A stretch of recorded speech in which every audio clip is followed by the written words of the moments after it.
গত কয়েকদিনের তুলনায় আজকের আকাশটা অনেকটাই সুন্দর, পরিষ্কার আর বিকালটা মনোমুগ্ধকর পরিবেশ। তো শুভ বিকাল বন্ধুরা, কেমন আছো? আশা করি সকলে ভালো আছো, সুস্থ আছো। তোমাদের আশীর্বাদ ও দোয়ায় আমিও ভালো আছি, সুস্থ আছি।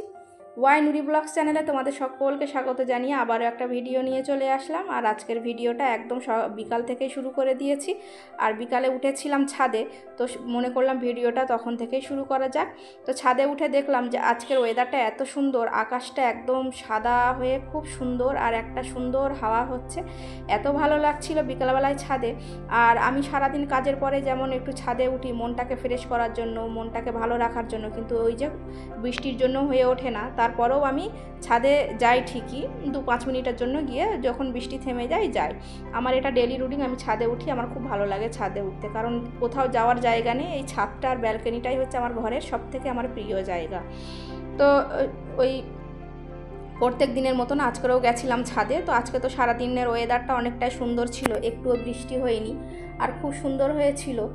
তো ছাদে গেলাম, একটু ঘুরলাম, ভালো লাগলো, গাছপালাগুলোকে দেখলাম। তারপরে দেখলাম যে একটা কুমড়ো গাছও হয়েছে।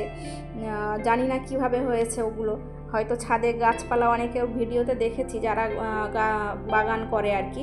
তো বলে এই গাছটা করেছি, বা এই গাছটার পাশে এই একটা গাছ হয়েছে। তো সেই হিসাবে হয়তো আমারও ওটা হয়েছিল।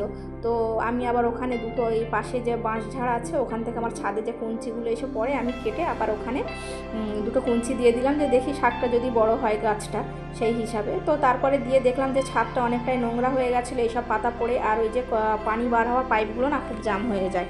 ওই জন্য মনে করলাম একটু ছাদটাকে ঝাঁট দিয়ে নিই। তো ভালোভাবে দিতে পারছিলাম না, কারণ এইসব কিছু কিছু পাতা আছে একদম ছাদের সঙ্গে পুরো চেপটে আছে। তো ওগুলোকে তুলতে গেলে হাত দিয়ে তুলতে হবে, তো যতটা পারলাম ঝাঁট দিয়ে দিলাম। আর এই যে দেখতে পাচ্ছি এইসব কঞ্চিগুলো সব একদম বর্ষার পানিতে একদম বড় হয়ে গিয়ে একদম ছাদে এসে গেছে। তো ওগুলোকেও কাটতে হবে। তো এখন বিকাল হয়ে গেছে বলে আর আমি কাটতে পারলাম না, কারণ ওই যে বাঁশ গাছ কাটলে না অনেক গা হাত পা চুলকায়, খুব অস্বস্তি হয়, ওই জন্য আর কাটলাম না। তো দেখি কাল যদি হয়, তো কালকে চান করার আগে যদি বড়মশাইকে বলি যদি কেটে দেয় তো দেবো। আর তোমাদেরকে একটা জিনিস দেখাই।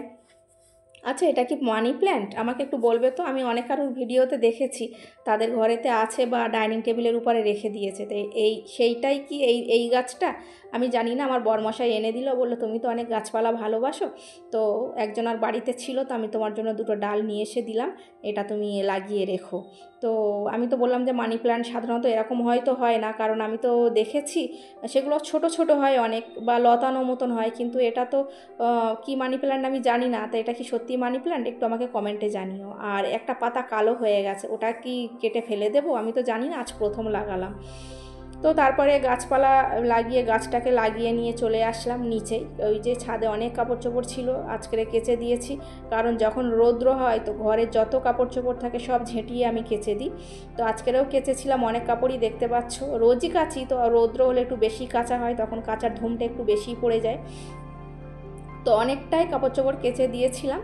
তো মনে করলাম অনেকটাই কাপড় হয়ে গেছে, আর যেহেতু আজকে তেমন কোনো আমি দিনের বেলাতে কাজ ছিল না, আর যদিও বা ছিল, তো একঘেয়েমি কাজ রোজ রোজ তোমাদের সঙ্গে শেয়ার করাটাও ঠিক না, কারণ নিজেরও ভালো লাগে না, তোমাদেরও ভালো লাগবে না। আর আজকের এমনিতেও আমার কাজ করতে ইচ্ছা হচ্ছিল না, কেন জানি না, একটু অলসই লাগছিল। তো তারপর বিকাল থেকে আবার একটু মনে হলো যে না, একটু টুকটাক কাজগুলোকে করে নিই, না হয়তো কাজ অনেকই জমে যাবে, সকালে করতে গেলে আবার অনেকটাই সময়ের ব্যাপার।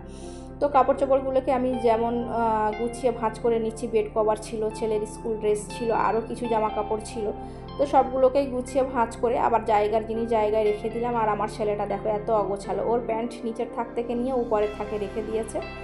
আর মানে কি বলবো, ছেলেপুলে হলে যা হয়, এখানকার জিনিস ওখানে, ওখানকার জিনিস ওখানে করে ছড়িয়ে ছিটিয়ে রেখে দেয়।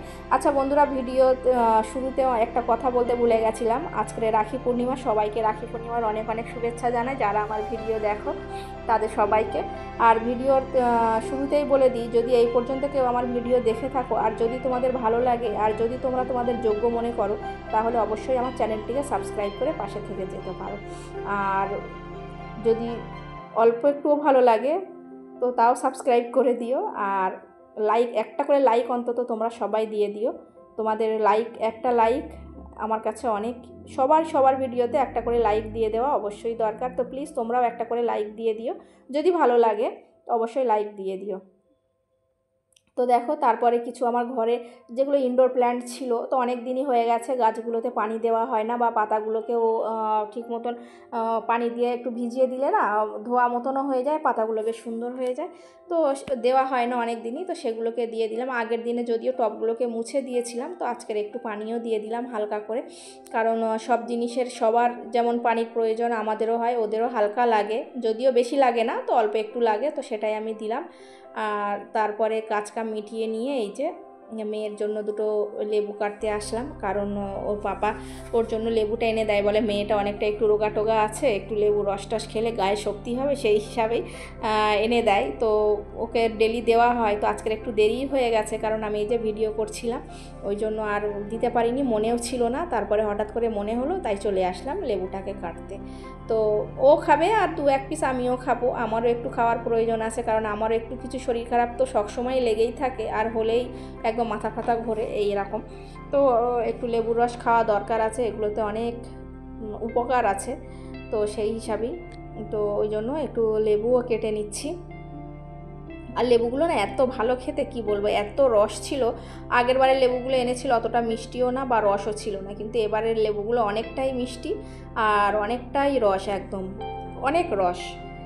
তো এই যে এখানে লেবুও কাটা হয়ে গেছে, এবার হালকা করে একটু নুন দিয়ে দেবো, বিট নুন দিয়ে খাবো। আর যে লেবুর যে নোংরাগুলো ছিল ওগুলো পাশে ফেলে দিয়ে আর চপিং বোর্ডটাকে একটু ধুয়েও রেখে দিলাম, আর ছুরিটাকেও ধুয়ে নিলাম।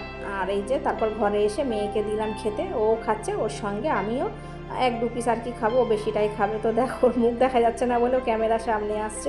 তো খাওয়া দাওয়ার পরে আমরা একটু সন্ধ্যের সময় বার হয়ে গেলাম পাশেই সাপুরজিতে ঘুরতে, কারণ ভালো লাগছিল না। তো বন্ধুরা আজকের ভিডিওটা এই পর্যন্তই, কেমন হলো জানিও অবশ্যই, তোমাদের কমেন্টের অপেক্ষায় থাকবো। আজকে এই পর্যন্ত।